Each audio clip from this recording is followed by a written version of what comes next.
Thank you. Mr. Allen, have you ever used Twitter, yes or no?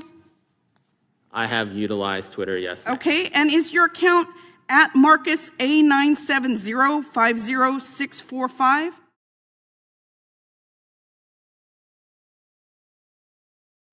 That is absolutely not my account. Okay, that's not your account. Well, on December 5th, 2022, an account under the name Marcus Allen retweeted a tweet that said, That quote, is not my account, ma'am.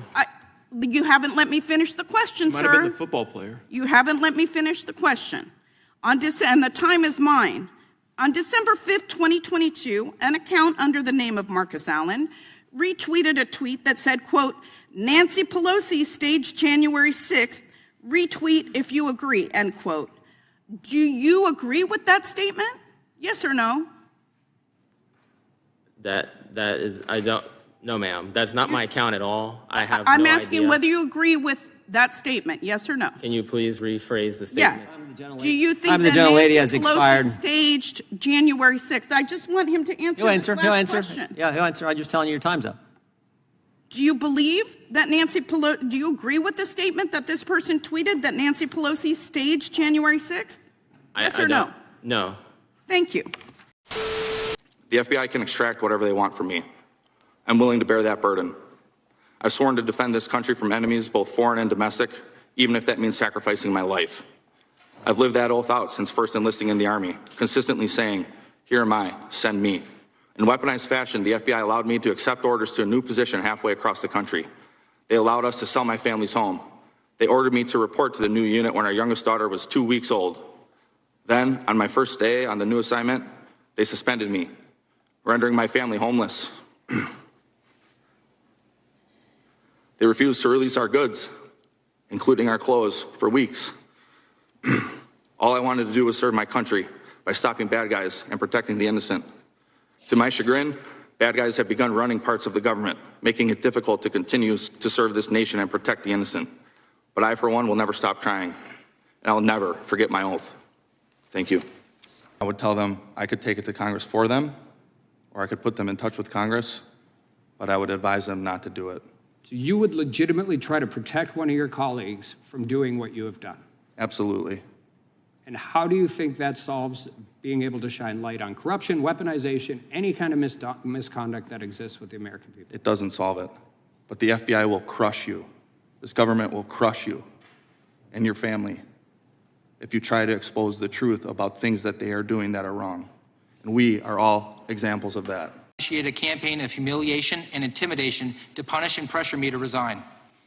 In violation of HIPAA, individuals at the FBI leaked my private medical information to a reporter at the New York Times. In violation of the Privacy Act, the FBI refused to furnish my training records for several months. To date, they only provide a portion of the records, which are essential to obtaining private investigator and firearms licenses in the state of Florida.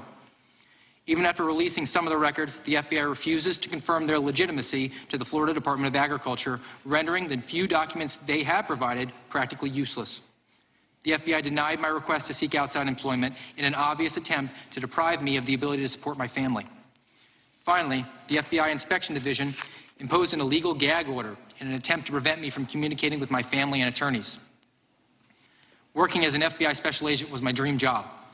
My whistleblowing was apolitical and in the spirit of upholding my oath. Nonetheless, the FBI cynically elected to close ranks and attack the messenger. The FBI is incentivized to work against the American people and in dire need of drastic reform, particularly in these areas.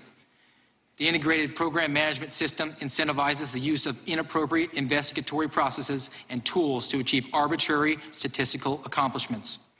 Mission creep within the National Security Branch has refocused counterterrorism from legitimate foreign actors to political opponents within our borders. The FBI weaponizes process crimes and reinterprets laws to initiate pretextual prosecutions and persecute its political enemies.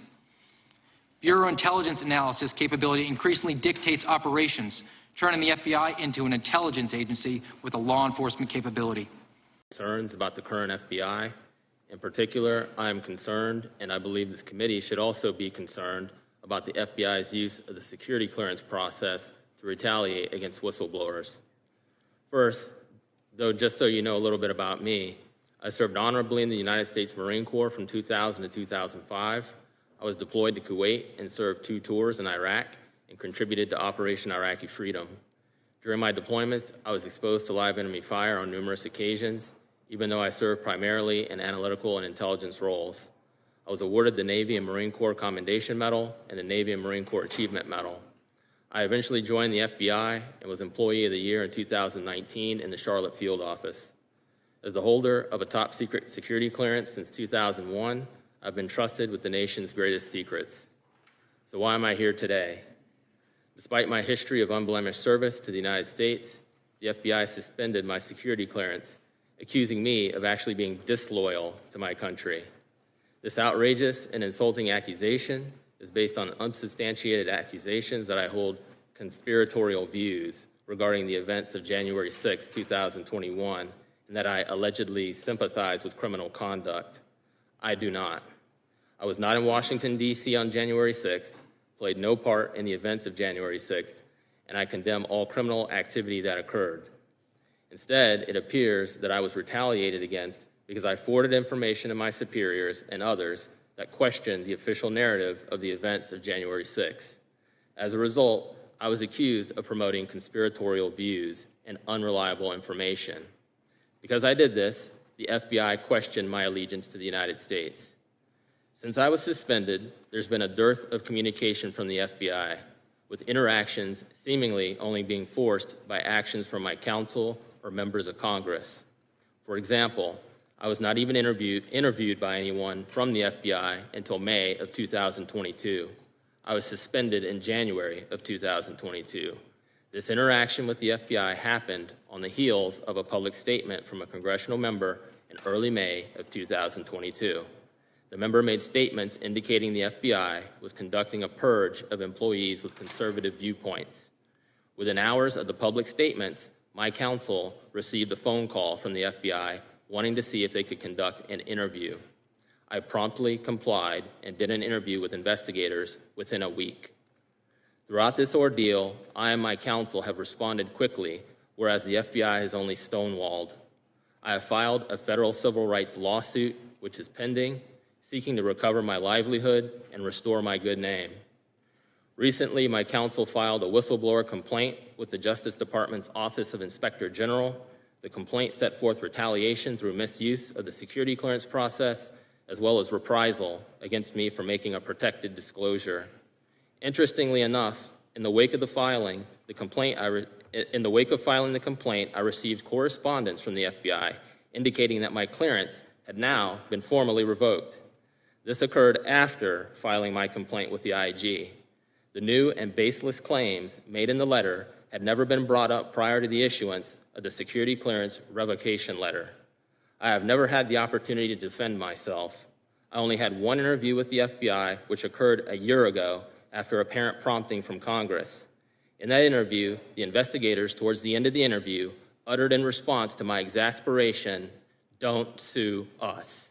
August 2nd, 2022, a media organization obtained a copy of a document which whistleblowers subsequently authenticated to the committee that is styled the FBI's Domestic Terrorism Symbols Guide on Militia Violent Extremists. Mr. O'Boyle, are you generally familiar with that guide? Yes. And that guide identified certain things that made people more likely to be deemed a threat or terrorists, didn't it? Yes. And wasn't one of those things just the number 2 and the letter A next to each other? Yes, it was. And in your experience as a law enforcement official, does putting the word 2 or the letter 2 and A next to each other make someone more likely to be violent or law-breaking? No. And if someone signified the right, that they support the right to bear arms, was that also something in the symbol guide? Yes.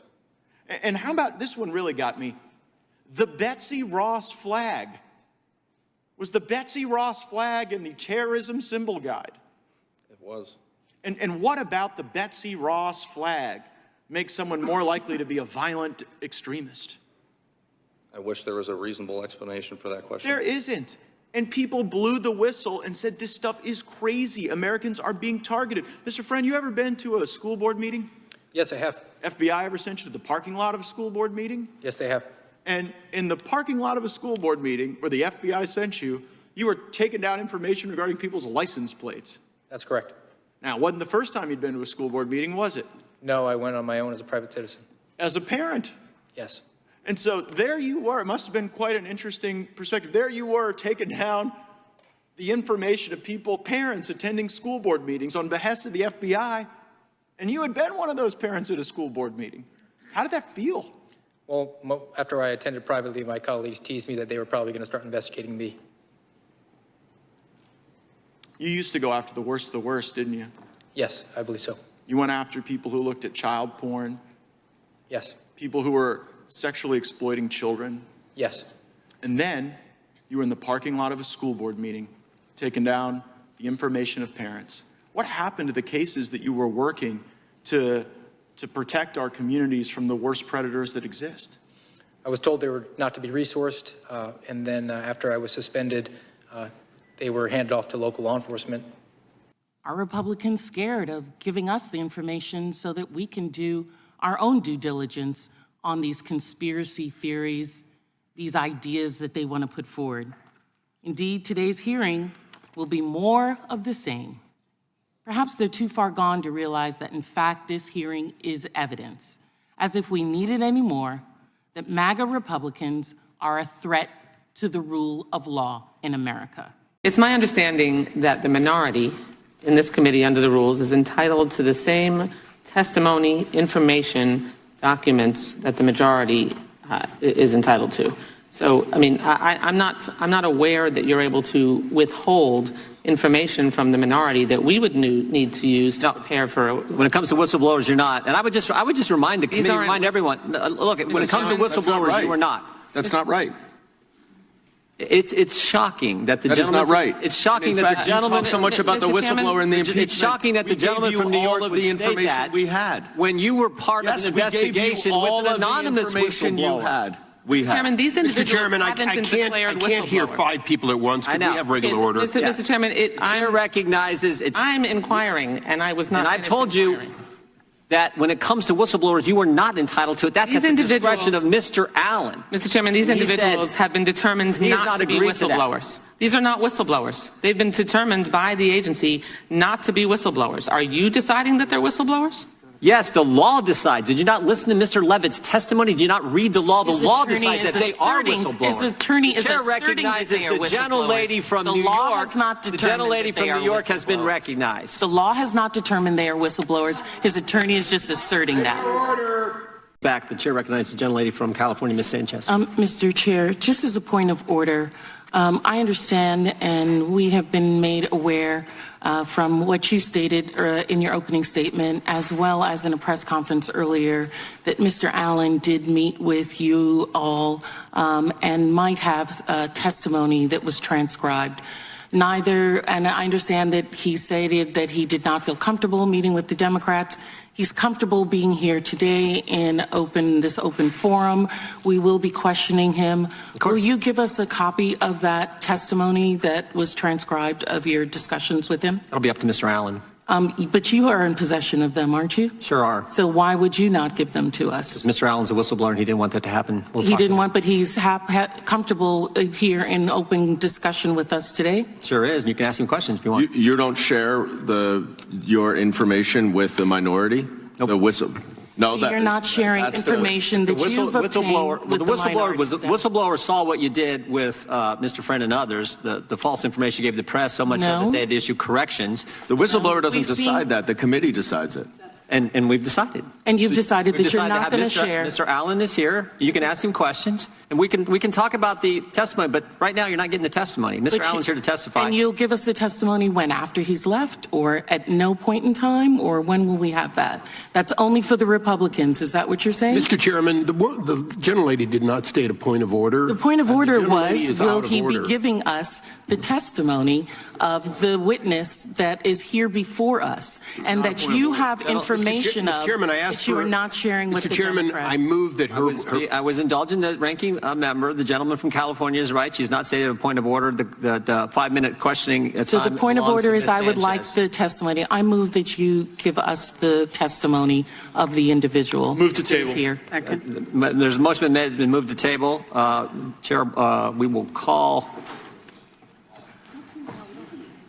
Yes. We don't, Mr. Chairman, we don't have to table. We asked for a recorded vote. Recognize for that. Mr. Chairman, can we have a recorded vote? No, it's not a proper point of order. The chair now recognizes Mr. Garamendi for his 5 minutes. Mr. Chairman, I have a parliamentary inquiry. Mr. Garamendi is recognized. Mr. Chairman, I have a parliamentary inquiry. Mr. Garamendi is recognized. Mr. Chairman, I have a parliamentary inquiry. We can do this all day. Mr. Garamendi is recognized. Okay, let's do it all day. Mr. Chairman, I have a parliamentary inquiry. And you're not recognized. Mr. Chairman, there's a member in the side of the dais who has not been waived in on committee. Would like to know, is he asking to be waived in, or is he going to send the audience, or has he joined somebody's staff since he's against the wall? Mr. Garamendi is recognized. Mr. Chairman, can I have an answer to my question, please? He's a colleague. He's not been waived in. Mr. Garamendi is recognized. Well, we'd be happy to waive him in if he wants to sit in, but he's up in the days area, but he's not in the audience. we waive him in, Actually he's actually sitting where most times staff stands. As is customary in the Congress. Yeah. Anything to obscure the facts, anything to stall the committee hearing. Unbelievable. No, I'm not stalling. I think Mr. we need to follow Garamendi, procedures. Mr. Garamendi is recognized for his 5 minutes.